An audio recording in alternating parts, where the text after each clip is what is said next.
Hi everyone, welcome back to another video. I've been trying to get the background for the past 20 hours.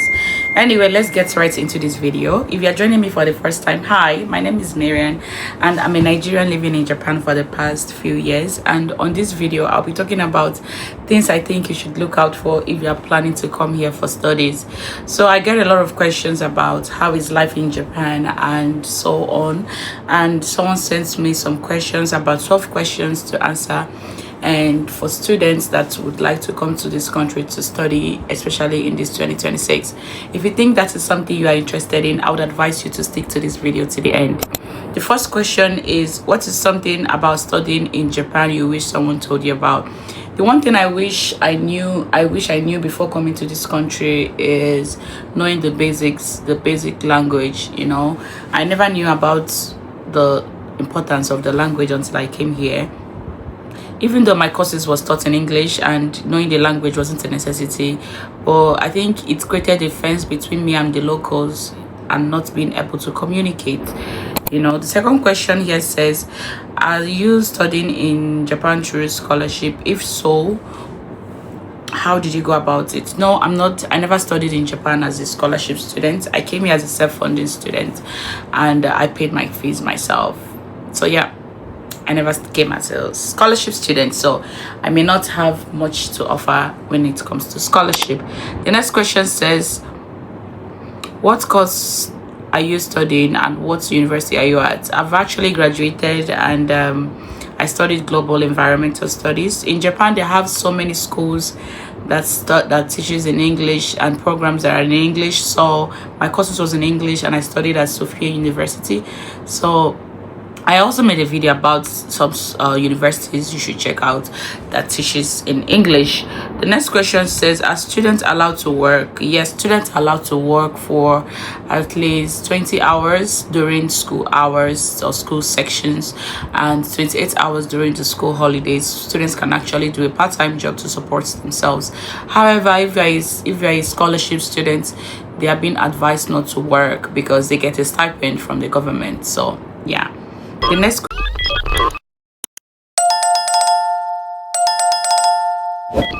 question says, what type of jobs are available? How many hours are students allowed to work?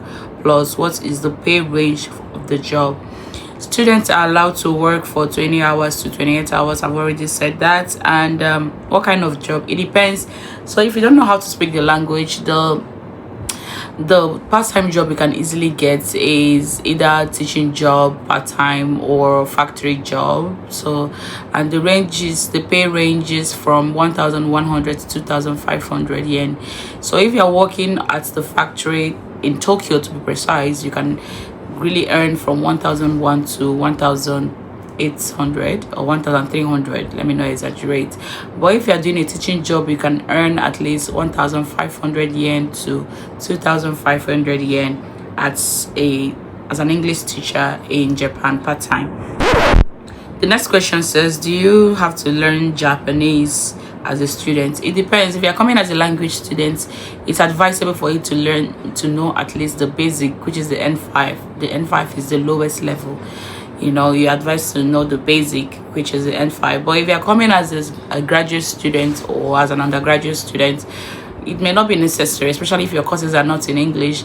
But however, it will be a plus for you to know the basics, like greetings, asking questions, knowing the basic things. The next question says, is there racism in the country? Racism is everywhere, but I think it's a little bit different in Japan because sometimes it doesn't require you to be black or white or pink or yellow, whatever color, but you're just a foreigner. You may not get violent reaction from them, but there are subtle kind of discrimination.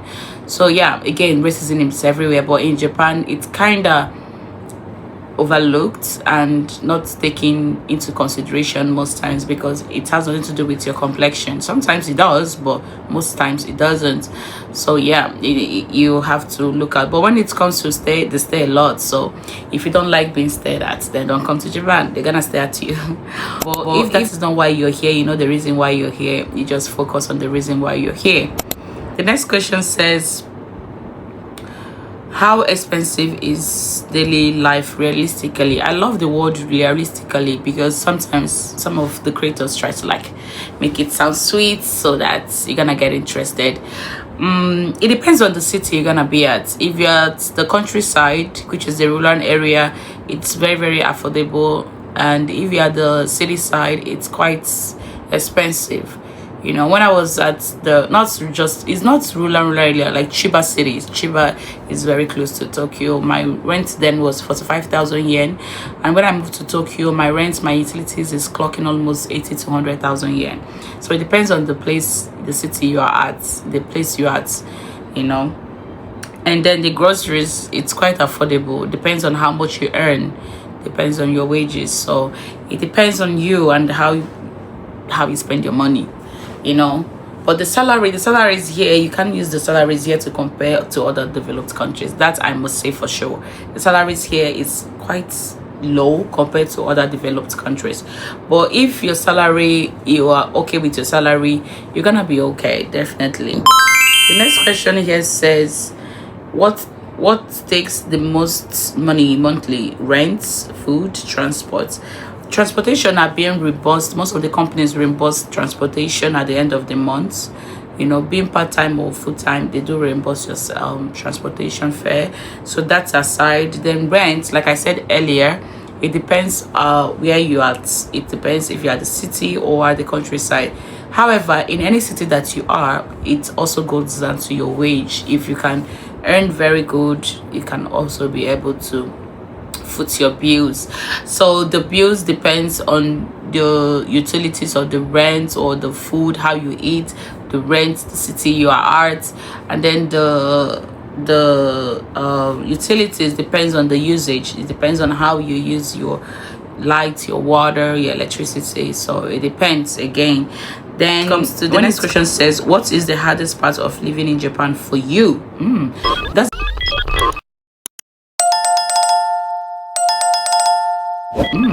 That's a good one. I think it's the loneliness, not being able to have community, you know. For example, in America or in Canada, you can have communities at church or can have a union. Here they have a union, but I don't think it's quite equipped or quite what word do I need to use now? I don't think it's like the way it is in America or in Canada. You know, you see people that genuinely wants to see you do good. There are people that actually also want to see you do good in Japan. Don't get me wrong, but it's not an English speaking country, so that can be a very tedious barrier. However, yeah, not having the community, the loneliness. Most of my time I spent at work. I go to work as early as 7, and then I get home as late as 6 in the night. So, and when I'm back, I either want to eat or do any house chores. So yeah, the loneliness is something that is a barrier for me, and the language. Another thing that is hard for me is not being able to explore when it comes to career wise. I don't speak the language, so I can't do much. You know, not being able to speak the language is a very very tedious barrier for me. And the next question here says, what is the best part of living in Japan for you? The best part of living in Japan for me is the safety and the orderliness and the cleanliness. It's safe compared to other developed countries, and the cleanliness, it's a very clean country. If you've seen on videos or if you visited before, you know what I'm talking about. And it's not a violent country, and I don't think I've seen gun even from the policeman since I came here. So it's very peaceful. And orderliness, Japan is a well-structured customary country, so they try to like do things like how it is. So yeah, the cleanliness, the orderliness, and the safety is the best part of living in this Japan. Then the next question says, what mistake should I avoid when applying? I think it depends if you're applying through an agent or you're doing it yourself. If you're applying through an agent, I would advise you to make sure you cross-check whatever the agent is telling you. If possible, have like an agreement or a contract with the agent so that if something goes wrong, you know where you stand. You know where you stand, so you don't like fall a victim of scam or whatever. So yeah, try to like cross-check whatever the agent is telling you. Get an agreement or a contract with him or her so you can be on the safer side. However, if you're applying by yourself, I would advise you to please apply on time. Make sure your statement of papers is quite clear and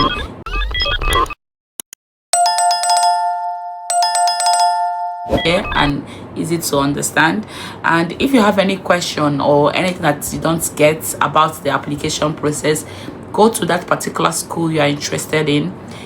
You will see the admission office, send them an email, ask them any question you would like to ask them. They will definitely respond to you. I think that would be better, so you'll be on the safer side. Ask them any question that you don't understand. Ask them anything. Write many questions, as much as possible. They will definitely respond to you. If you are going through an agent, make sure the agent is very clear.